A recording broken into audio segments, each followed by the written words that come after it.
ห้องนี่ก็น้ำมาได้น้ำมานี่ได้บนขวางเนี่ยเป็นไม่สักนะรถจักรเขาก็จอดอยู่นี่ละจอดอยู่นี่ค่ำแล้วหน้าก่อน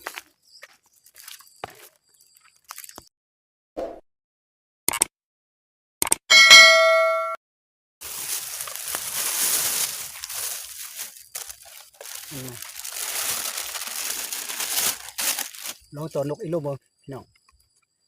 นกอีลุ่มสั่งใหม่ๆนะผมลองบังแล้วเขายังไม่ได้ไถนาพี่น้องตัวอยู่อันคลองนะมันก้อนเพื่อนคลองเทเบาจันเคยมาหาปลาเนี่ยนะอยู่ในหอมหนึ่งลองบังเนาะ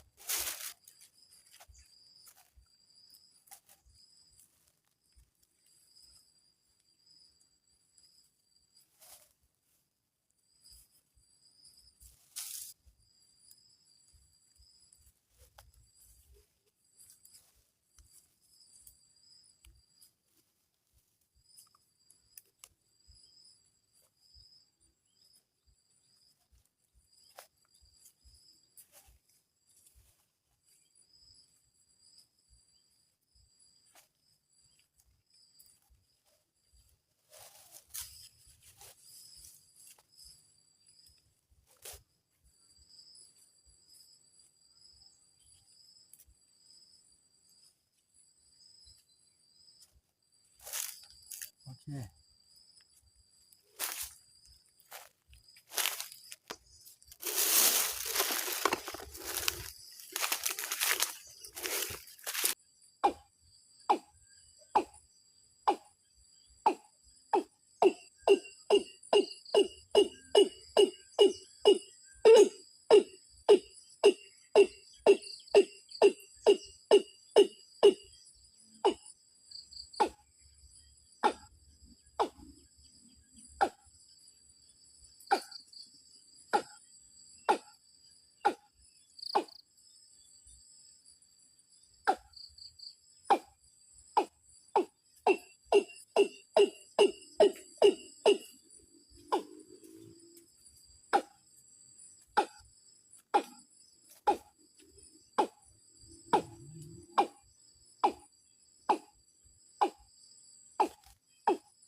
ผมมีนกพี่น้องเลย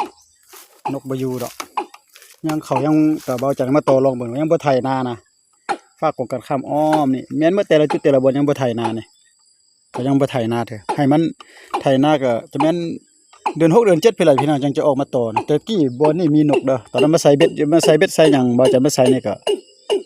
ห้องแบบนี้เด้อกุ๊กกุ๊กกุ๊กกุ๊กกุ๊กกุ๊กเลยพี่น้องแต่มันนี่เนี่ยบ่มีเนาะเอาขออนุญาตเก็บก่อนพี่น้องเนี่ยฟ้าค่ำอีกคือเก่าล่ะพี่น้องช่วงนี้ก็บ่ค่อยมันก็บ่แม่นฤดูกาลมันเถอะนะเขาบ่ได้ไถนาเถอะพี่น้องเนาะเอาขออนุญาตเก็บก่อนเด้อบ่น้องพี่น้องกลับเฮือนคือเก่ากลับเฮือนคือเก่ามาลองซื้อๆเด้อบ่ลองนกอันน่ะนกสตาร์ฟครับนกสตาร์ฟนกย่างนี่นะแล้วเขายังบ่ไถนาเห็นบ่นี่พี่น้องเนี่ยแต่ปลาน่ะมันเขียวขึ้นละเขายังบ่ไถนาเข้าบ่ออกบัดหน้าเนาะเมื่อก่อนตัวนั้นเบาจันมาแถวนี้มีนกอีลุ่มแท้พี่น้องห้องอุบตับตุบตับอยู่แถวนี้ล่ะฝนตกแล้วก็อยู่แถวนี้มันอยู่บนปลาเนี่ยกุ๊บตุ๊บตุ๊บตุ๊บอยู่มันก็ค่ำอีกแล้วได้พี่น้องไงมื้อนี้ก็เป็นมื้อนึงแหละที่ว่ามันค่ำไปก็บ่เป็นหยังเนาะพี่น้องสถานที่เจ้ากี้เบาจันฮอดยามนั้นมันนั่นน่ะนักกบดักปูดักป่าดักหอยปูปลาหน้าน้ำแถวนี้ละเบาจันมาตลอดมาขวางเฮมาวานเฮกับแถวนี้ล่ะแต่เดี๋ยวนี้เขายังบ่ถ่ายนาฝุ่นยังบ่ตกนะตกแบบเป็นบางมื้อนะมันยังดินยังแข็งอยู่แต่บางบอนก็ถ่ายแล้วบางบอนก็ยอดเข้าแล้วแต่บอนนี้ยังบ่ได้ถ่ายหลายบอนเติบหลายบอนหลายสถานที่ยังบ่ได้นะเอาเข้าออกพี่น้องพ่อกันไม่คลิปตัวไปเบิ่งแล้วฝากแชร์ฝากติดตามด้วยเด้อครั้งแรกซื่อๆดอกมาโตเบิ่งแต่เบาจังก็จะกลับไปย้อนหลังเบิ่งคลิปของเขาเจ้าว่าเขาเจ้าโตฤดูกาลใดแล้วก็ตอนใดเวลาใดเดินได้นะจังว่าเบาจันก็บ่เคยลองเนาะสำคัญเบาจันมาเฮียนปักน่ะบ้องซื่อๆเด้อเฮียนปักบ้องน่ะบ้องนกวักหรือว่านกอีลุ่มนี่แหละมันปักบ่เป็น ช่วง3เทื่อนี่มาปักนี่ยังใครมาหน่อยหนึงเมื่อก่อนมาปักใหม่ๆนี่ยุ่งใส่กันพี่น้องใต้เม็ดมือเลยบาดนี้บ่ฮู้แนวสิเฮ็ดแต่เดี๋ยวนี้ปักไปปักมาเก็บไปเก็บมาแล้วก็เพิ่นว่าลึงล่ะพี่น้องอยากลึงมาละ3ปีนี้ช่วง3เทื่อก็ลึงคือกันไปบ๊ายบายฟ้าค่ำอีกแล้วพี่น้อง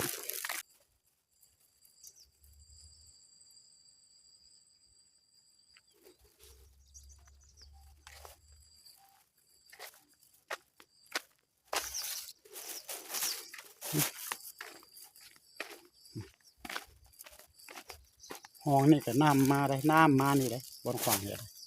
เป็นไม่สักนะรถจักรเขาก็จอดอยู่นี่ละจอดอยู่นี่ค่ำแล้วหน้าก่อน